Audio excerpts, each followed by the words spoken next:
Fala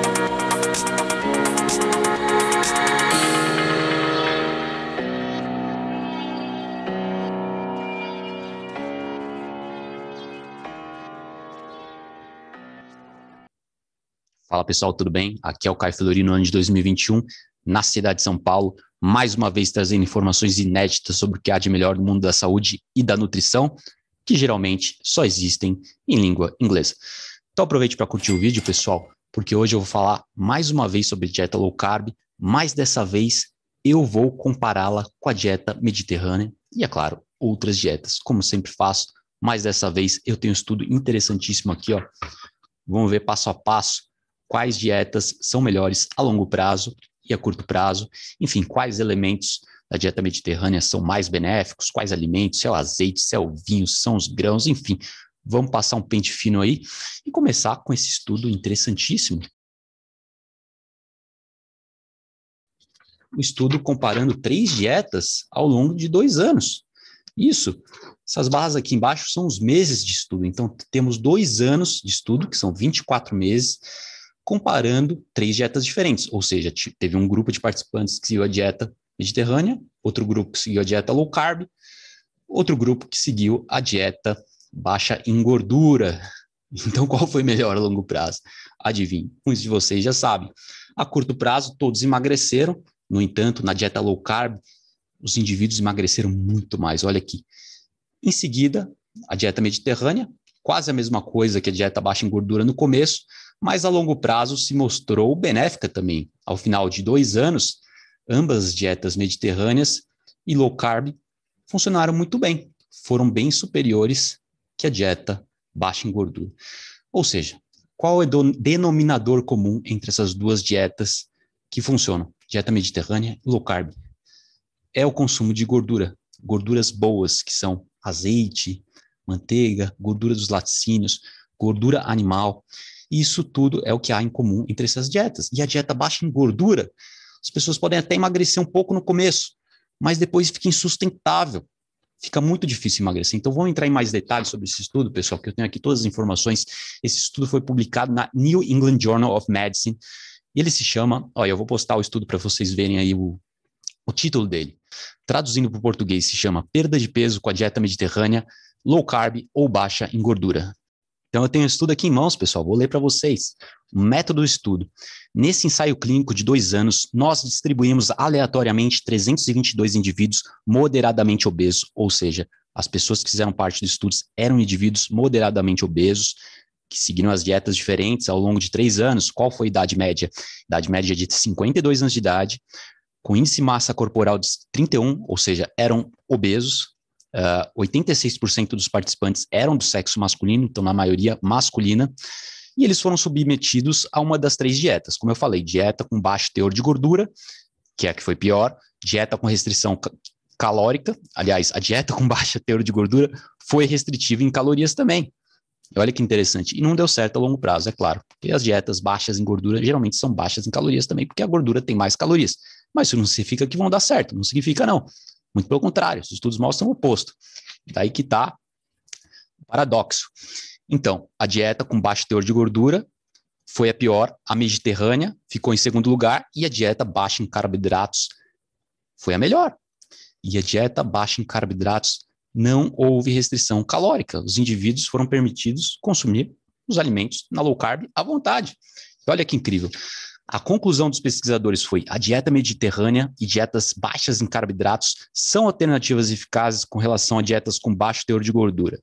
Os efeitos mais favoráveis sobre os lipídios, com a dieta pobre em carboidratos, né, e sobre o controle da glicemia, com ambas, dieta mediterrânea e a dieta low carb.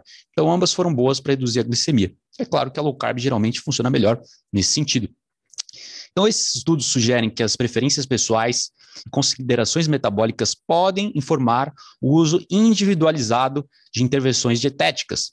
Ou seja, dependendo do perfil metabólico da pessoa e das características individuais, o indivíduo pode escolher se ele quer seguir a mediterrânea ou a low carb. Agora, é claro que se ele seguir a dieta baixa em gordura, pode funcionar a curto prazo, mas por ser uma dieta deficiente em nutrientes, muito provavelmente não vai dar certo a longo prazo. É o que eu vejo, experiência empírica com os meus clientes, com relato de muitas pessoas, todo mundo que tenta seguir a dieta baixa em gordura, no final não consegue, é insustentável. Né? Por exemplo, temos a dieta do Khan. A dieta do Khan é baixa em gordura na sua fase de indução. Quem é que aguenta ficar comendo peito de frango o resto da vida? Ninguém aguenta. É insustentável. É impossível. Então, a dieta, para funcionar, ela tem que ter gordura. E a low carb é perfeita, porque junta a saciedade da proteína com a saciedade da gordura. Então, duas dietas que não funcionam é a dieta baixa em gordura com proteína ou baixa em gordura sem proteína. Essa segunda é pior ainda. Temos muitos estudos para demonstrar esse fenômeno, mas realmente a dieta low carb foi muito superior, a baixa em gordura foi muito inferior, e a mediterrânea é, portanto, uma alternativa viável. Agora, é claro, vou passar minhas considerações sobre o que eu acho que são os elementos, que eu acho não, que eu tenho certeza que são os elementos bons da dieta mediterrânea. Então, de novo, posso mostrar o gráfico para vocês, mas eu acho que vocês entenderam a mensagem. Então, os elementos, os alimentos benéficos da Mediterrânea, que são realmente funcionais, são o quê? Não são os grãos. Você pode estar pensando que é o vinho, que são os grãos. Errado, negativo. A gordura da dieta mediterrânea, que é a gordura dos laticínios, a gordura do azeite, chocolate amargo, todos os elementos tradicionais da dieta mediterrânea, que é uma construção moderna, que não é baseada na dieta verdadeira deles. Porque a dieta verdadeira deles tem vários componentes. É azeite, são animais à vontade, enfim, é claro que tem grãos também, porque desenvolveram a agricultura, não são sociedades primitivas, são sociedades neolíticas modernas. No entanto, construíram essa dieta mediterrânea tentando padronizar, né, tentando fazer uma dieta funcional para as pessoas seguirem. Só que a verdade é que ninguém entende o que é dieta mediterrânea. Ninguém sabe qual a proporção de carboidrato, proteína e gordura. Então é uma coisa muito abstrata. Não é algo muito racional. Claro, você pode dizer, eu como azeite, eu como queijo, eu tomo vinho. Mas no final das contas, pode ser uma coisa totalmente oposta a outra. Então não tem padronização, por isso que a dieta mediterrânea é uma falha na sua implementação, é um conceito muito abstrato, mas eu vejo que as pessoas procuram muito, porque sai na mídia, sai no jornal. Então o mais importante de tudo é saber o que você está fazendo, porque só comer esses alimentos não vai garantir nada. Né? Se eu comer um monte de porcaria, pastel, doce, e incluir elementos saudáveis, não vai tornar uma dieta saudável. Precisa ter elementos, precisa ser padronizado, ou seja, precisa ser baixo em carboidrato, ou no mínimo com carboidratos de baixo índice glicêmico, né? Carboidratos ricos em fibras, como batata doce, feijão, né? Esse tipo de coisa, tubérculos, raízes, e precisa ter uma quantidade suficiente de proteínas. Mas, enfim, a low carb é superior porque ela define, elas têm o boundaries, né? Os seus limites bem estabelecidos. Então, você sabe onde você não vai colocar e onde você vai. Por isso que é fácil de implementar, todo mundo segue e é uma maravilha, a longo prazo. Funciona aqui novamente, ó, ao longo de 6 meses foi superior à dieta mediterrânea, é só ao longo de 2 anos, aliás, ao longo de 2 anos, que se igualou à mediterrânea. Mas se você seguir, aderir muito bem à dieta low carb, você muito provavelmente vai ter resultados superiores a longo prazo, por isso que eu sou apaixonado pela dieta, por isso que eu escrevi 3 livros sobre o tema. Então vamos para o próximo estudo, um estudo de 2021, aliás, 2001, muito interessante, com 132 indivíduos. Esse estudo foi do Centro Médico de Veterinários, aliás, do Centro Médico de Filadélfia, nos Estados Unidos, onde foram selecionados aleatoriamente indivíduos para dieta low carb e para uma dieta alta em carboidratos. Então agora estamos comparando a dieta low carb e a baixa em carboidrato. Eu poderia ficar aqui horas falando sobre vários estudos com a low carb, mas eu só vou passar alguns só, porque não tenho tempo. Para isso você pode ler meu livro, A Dieta Low Carb, que você vai ter contato, você vai entender a ciência low carb, que é a ciência das dietas, comparando a dieta low carb com a mediterrânea e com várias outras. Mas nesse estudo, esse segundo estudo que eu quero passar para vocês, ao longo de 6 meses, a perda de peso foi muito baixa com a dieta alta em carboidrato, enquanto a low carb foi muito superior. Nada diferente do que costume, eu tenho um gráfico aqui para você, vou mostrar. Ó, esse estudo teve duração de 6 meses, dieta low carb, 6 meses de duração. Dieta low carb versus dieta baixa em gordura e alta em carboidrato. Então, aconteceu, a dieta alta em carboidrato em 6 meses foi muito inferior. Perda de peso medíocre ao longo de 6 meses, low carb, perda de peso superior. Olha que maravilha. Foram 7 indivíduos nos grupos e ao longo de 6 meses eles reduziram a dose de medicamentos hipoglicemia, né? Porque tinham indivíduos diabéticos. Então, tinha indivíduos normais, indivíduos diabéticos, pré-diabéticos, e todos se beneficiaram muito. Então, o que aconteceu com os sujeitos da dieta alta em carboidrato?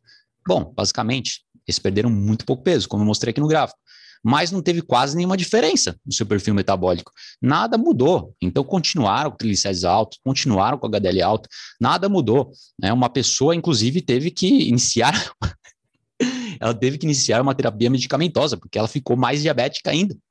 Então, realmente, eu repito novamente, a dieta alta em carboidrato é uma péssima ideia, principalmente em indivíduos com dificuldade de perder peso, indivíduos com síndrome metabólica, resistência à insulina. Também percebam que a dieta baixa em carboidrato melhora dramaticamente a sensibilidade à insulina dos indivíduos. Então, eu vou ler aqui para vocês o que aconteceu. Em mais detalhes. A conclusão do estudo foi a de que o grupo de participantes que seguiu a dieta low carb perdeu substancialmente mais peso, cerca de quanto? 3 vezes mais. Houve também uma diferença estatisticamente significante em vários biomarcadores, sendo que os triglicéridos diminuíram 38 miligramas por decilitro no grupo que seguiu a low carb, com relação a apenas 7 miligramas por decilitro no grupo que seguiu a dieta alta em carboidratos e baixa em gordura. Então, 32 miligramas por decilitro, 38 pontos menos na low carb. Então, eles baixaram em 38 os triglicéridos, que é o colesterol ruim. Então, imagina, baixou quase pela metade, baixou um terço. Agora, os indivíduos que seguiram a dieta alta em carboidrato baixou apenas 7 miligramas, muito, muito pouco. Que mais? Ó? A sensibilidade à insulina melhorou na dieta low carb e ficou um pouco pior na low fat, ou seja, piorou na dieta baixa em gordura. Em decorrência de um consumo menor de carboidratos, houve redução nos níveis de glicose no sangue em jejum, mais que 5 vezes maior com a low carb. Ou seja, houve uma redução 5 vezes maior na glicose sanguínea com a low carb. Redução da glicose é importantíssimo para a longevidade, para reduzir a inflamação. Então, de acordo com as expectativas dos estudos, os níveis de insulina diminuíram muito mais no grupo low carb, 27% ao menos, enquanto a dieta alta em carboidrato houve um leve aumento. Então, a dieta alta em carboidrato não serviu para nada. As pessoas passaram fome, comeram menos calorias e a glicose não diminuiu. E a insulina, inclusive, aumentou a insulina. Então, para que você vai fazer uma dieta que você vai sofrer? Para que você vai fazer uma dieta que não é garantida a longo prazo e que vai te deixar desnutrido, acima de tudo, além de tudo? Então, realmente é um desastre total. Né? Então, não preciso nem falar, não vou nem concluir aqui o estudo, porque o resultado é óbvio. A sensibilidade à insulina foi melhorada na low carb, o aumento, vou te dizer exatamente, especificamente, quanto que melhorou na low carb. Então, o que aconteceu? 6 a 9% a mais na melhora de sensibilidade à insulina, com relação a 3 a 7% de melhora na dieta baixa em gordura. Então, a dieta baixa em gordura aumentou a insulina levemente e não melhorou substancialmente a sensibilidade à insulina. Né? Aumentou 2 vezes mais, melhorou 2 vezes mais na dieta low carb a sensibilidade à insulina. Sensibilidade à insulina é o quão aptas suas células estão em receber a glicose. Basicamente, o metabolismo foi otimizado.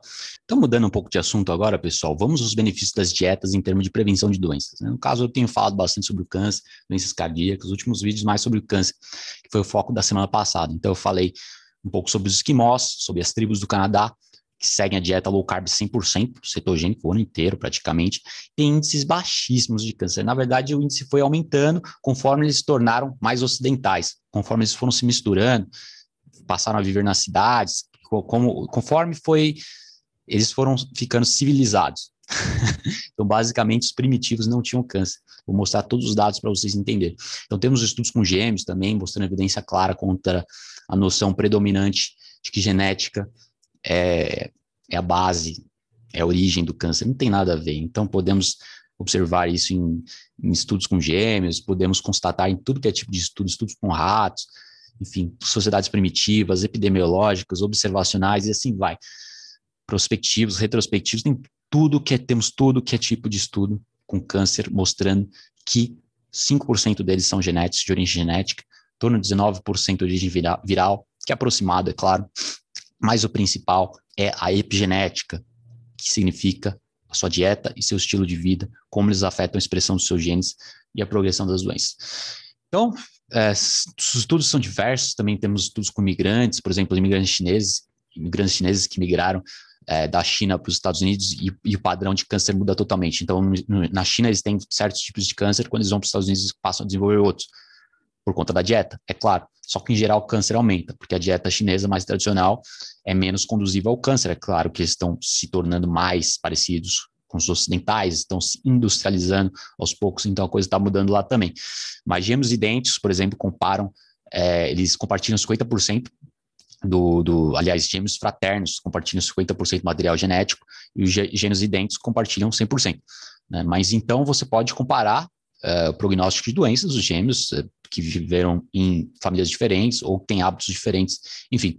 Então, quando você compara gêmeos idênticos com fraternos, isso te dá uma ideia do que influencia realmente as taxas de câncer. Então, teve um grande estudo que eu queria mostrar para vocês, da Suécia, Finlândia, desses países nórdicos, a Dinamarca, que concluiu que a maior parte do risco na causa do câncer não é genético. Na verdade, a genética respondeu, com base nesse estudo, correspondeu por apenas 27% do risco, enquanto 73% do risco foi ambiental. Então, os autores do estudo concluíram que os fatores genéticos herdados têm uma contribuição menor para a suscetibilidade ao câncer e a maioria dos tipos de neoplasias, portanto. Então, o meio ambiente desempenha um papel principal no desenvolvimento de câncer e essa estatística é válida até para cânceres específicos, como câncer de mama, né, para o gene BRCA1, costuma ser chamado por muitos a sentença de morte por câncer de mama. Então, um gene, que as pessoas que têm esse gene são mais propensas a desenvolver câncer, você pode fazer exame genético, aí tem uma empresa chamada DNA Fit que eu fiz meus exames só faz uma vez só, para ver quais são os seus genes principais e o que você tem que fazer para se prevenir com base nesses genes. É claro que muitas coisas são padrões, mas o que você pode fazer especificamente para cada gene que você tem. Mas, enfim, descobriram que esse gene BRCA1, câncer de mama, achavam que é uma sentença de morte, mas quando colocaram indivíduos em dietas diferentes, em estilos de vida diferentes, descobriram que não é bem assim, é totalmente oposto. Então, o risco de desenvolver esse tipo de câncer em pacientes com esses genes e aos 50 anos é 24%. Olha que interessante, ele é 24% para os nascidos em 1940 e é mais 67% para os nascidos depois. Então significa que o quê? Se você nasceu numa dieta ocidental, industrializada, nasceu comendo cereal integral, menos alimento tradicional, enfim, se você é de uma geração mais nova e você tem esse gene, nesse estudo 67% das pessoas tiveram mais câncer do que aqueles que nasceram antes de 1940. Então olha a diferença. E o problema predominante não é o gene em si, mas o ambiente que permite essas tendências manifestarem, né? Enfatizar de novo aí. Então, câncer depende não só da semente, mas do solo. Se você pensar que é só o solo que determina quão fértil o solo vai determinar quanto que a planta vai crescer, você está enganado. A semente importa muito também. Então, são ambos. Mas o solo é o mais importante. Então, mesmo em cânceres com altos riscos genéticos, também o ambiente desempenha um papel predominante. E na maioria dos cânceres comuns, a genética contribui, portanto, aí por cerca de 20%, como eu falei. Então, vou mostrar um gráfico para vocês, já chego neles já. Tenho mais de um gráfico, tenho 3 gráficos mostrando a diferença, a progressão do câncer nessas populações primitivas ao longo das décadas, né, conforme eles se tornaram mais industrializados, conforme eles passaram a comer a comida do homem branco. Então, outro exemplo é o registro desses gêmeos, que teve um caso de um gêmeos de 32 anos de idade, que revelou que o risco aumentado de câncer fraterno era de apenas 5%, e e nos gêmeos idênticos era de 14%. Então dá uma olhada nesse gráfico pizza que eu quero mostrar para vocês, pessoal. O gráfico de câncer de mama e a relação entre ambiente e genética. Então 26% do câncer, com base nos estudos, é hereditário, em comparação a 74% que é ambiental.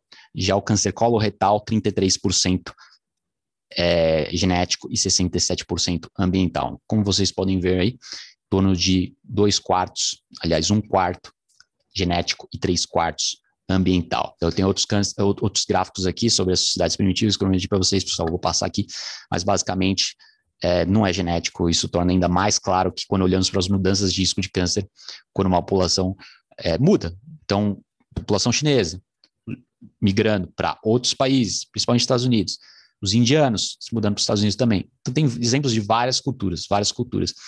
E as sociedades primitivas, com base em estudos que eu sempre relato, do Dr. Lonnie Cordain, da Universidade de Colorado dos Estados Unidos, eles fizeram um mapa etnográfico de 229 populações primitivas.